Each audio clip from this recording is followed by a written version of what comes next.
ఉదయకాలపు దేవుని ప్రత్యక్షత.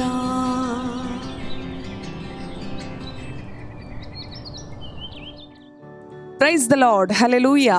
ప్రభునందు ప్రియ దేవుని బిడ్డలారా, ప్రభు యొక్క అత్యంత కృపను బట్టి మరి యొక్క ఉదయకాల దేవుని ప్రత్యక్షపు వాక్కులోనికి వచ్చి ఉన్నాము. ఆయన ప్రత్యక్షపు వాక్కు మన జీవితాలకు మేలును, నెమ్మదిని, సమాధానమును కలుగచేస్తూ ఉన్నది.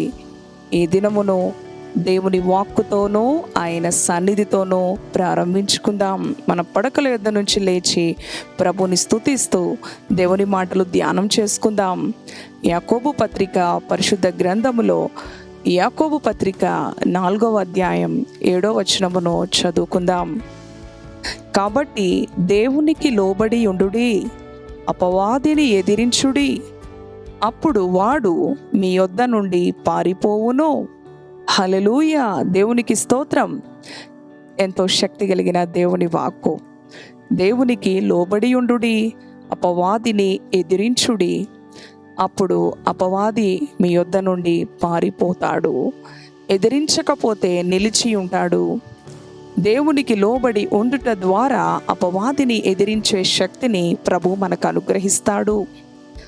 తద్వారా వాడు మనలను విడిచి పారిపోతాడు, మన దరికి కూడా రాకుండా.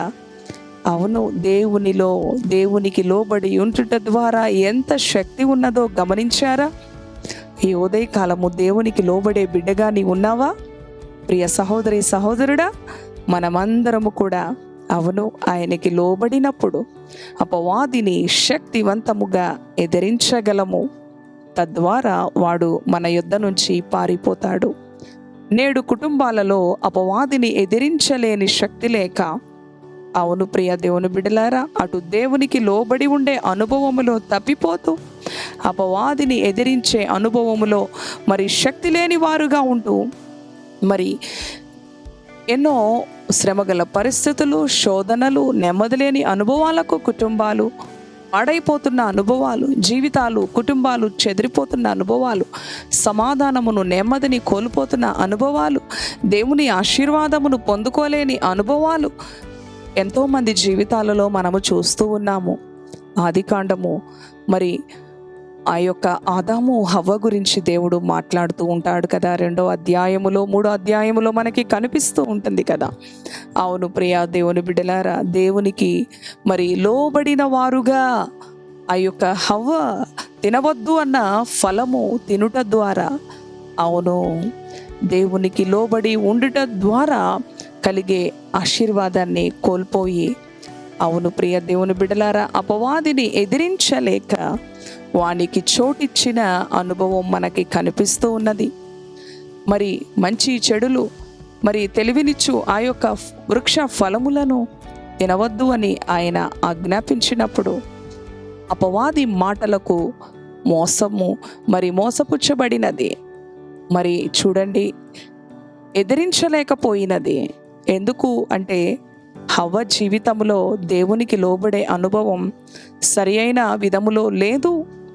దేవుని యొక్క ఆజ్ఞలను అనుసరించుటలోను, దేవునికి లోబడుటలోను, అపవాదిని ఎదిరించుటలోను శక్తి లేకుండా మరి ఆ యొక్క అపవాదికి చోటిచ్చిన అనుభవం, వాడు మీ యొద్ద నుంచి పారిపోతాడు అని దేవుని వాక్యం చెప్తూ ఉంటే, వాడు పారిపోయే అనుభవంలో కాక ఆ అపవాది సర్పము రూపములో వచ్చి ఆమెతో ముచ్చటిస్తూ ఉన్నాడు, ఆమెతో సంభాషిస్తూ ఉన్నాడు. చూడండి ఎంత చోటిచ్చిందో అపవాదికి. దేవునికి లోబడుట ద్వారా అపవాది మనల నుంచి పారిపోతాడు. చీకటి కార్యాలు, కుటుంబాల్లో నెమ్మది లేని అనుభవాలు, మరి శాపముతో కూడిన అనుభవాలు మన కుటుంబం నుంచి, మనలో నుంచి మరి దూరముగా దేవుని ఆశీర్వాదమును స్వతంత్రించుకుంటాం.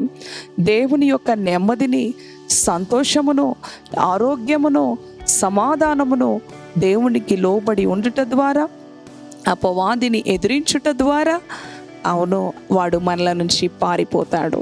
కానీ హవ్వ తన జీవితంలో అది కోల్పోయినది. దేవునికి లోబడి ఉండనందువలన ఏదేను తోటలో నుంచి వెళ్ళగొట్టబడినది. అవును ప్రియ దేవుని బిడ్డలారా, అవిధేయతకు గుర్తుగా ఉన్నది. అవును ప్రియ దేవుని బిడ్డలారా, మన జీవితము దేవుని యందు విధేయత కలిగిన పిల్లలుగా పిలువబడాలే కానీ ఆయన ఆజ్ఞను మీరే వారముగా, అపవాదిని ఎదురించుటలో శక్తిహీనులుగా ఉంటూ వానికి చోటు ఇచ్చేవారంగా ఉండకుండా దేవుని సహాయాన్ని కోరుకుందాం. అవును ప్రభువా, ఈ ఉదయకాలం దేవునికి లోబడి ఉండే జీవితం నా కుటుంబానికి దయచేయండి. తద్వారా వానిని మేము శక్తివంతముగా ఎదిరించగలం, వాని తంత్రాలను గుర్తెరగగలం.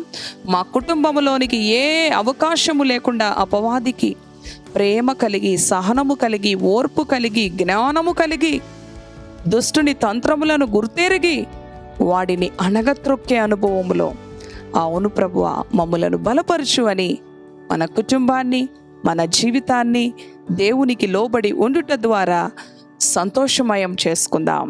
ఇట్టి మాటలు ప్రభు మన వినికిడిలో దీవించునుగాక. తలలు వంచండి, ప్రార్థన చేసుకుందాం. పరిశుద్ధుడా, కృపగలిగిన తండ్రి, జీవము కలిగిన యేసయ్యా, నీకు వందనాలు. అవును ప్రభువా, దేవునికి లోబడి ఉండుడి, అపవాదిని ఎదిరించుడి, అప్పుడు వాడు మీ యొద్ద నుంచి పారిపోవును అని నీ వాక్యము సెలవిచ్చిన రీతిగా అవును ప్రభువా, నీకు లోబడి ఉండుటలో ఉన్న గొప్ప ఆశీర్వాదమును, గొప్ప భద్రతను తండ్రి మేము ఎన్నడూ కోల్పోకుండా అవును ప్రభువా, ఎప్పుడైతే నీకు లోబడి ఉండకుండా మేము వేషధారులుగా ఉంటామో, హవ్వను మోసపుచ్చినట్లుగా సర్పము వేషములో అపవాది వచ్చి మా జీవితాలలో కూడా మోసగించే అనుభవం గురవుతామేమో. మా కుటుంబాలు, మా బిడ్డలు అవును తండ్రి నీకు లోబడి ఉండుటలో ఉన్న ఆశీర్వాదమును, శక్తిని గ్రహించి అపవాది యొక్క తంత్రములను అణిచివేసే వారముగా, త్రొక్కిపెట్టే వారముగా, అయా వాడు మా యొద్ద నుంచి పారిపోయే విధముగా, గొడవలకు చోటియ్యక, అసమాధానమునకు చోటివ్వక, ఓర్పు కలిగి, సహనము కలిగి, లోబడే మనసు కలిగి, తగ్గించుకునే మనసు కలిగి నీ పిల్లలుగా మా జీవితాలలో విజయవంతమైన మార్గములో నడిచే కృప ఈ మాటలు విన్నా నీ బిడలకి దయచేయమని, వారికి కలిగిన కొదువులను, వారికి కలిగిన శోధనల నుంచి, ఇరుకుల నుంచి, ఇబ్బందుల నుంచి, అనారోగ్య పరిస్థితుల నుంచి, నెమ్మది లేని అనుభవాల నుంచి, అపవాది తంత్రముల నుంచి, అపవాది ఈ క్షణమే వారిని విడిచి వెళ్ళిపోయే విధంగా యేసు నామములో ఆజ్ఞాపిస్తూ నీకు లోబడే పిల్లలుగా నన్ను మమ్ములను అభిషేకించమని సమస్త ఘనత, మహిమ, ప్రభావములు నీ ఘననామమునకు ఆరోపించుకుంటూ యేసు నామములో ప్రార్థిస్తున్నాము తండ్రి. Amen. Amen. Praise the Lord. God bless you.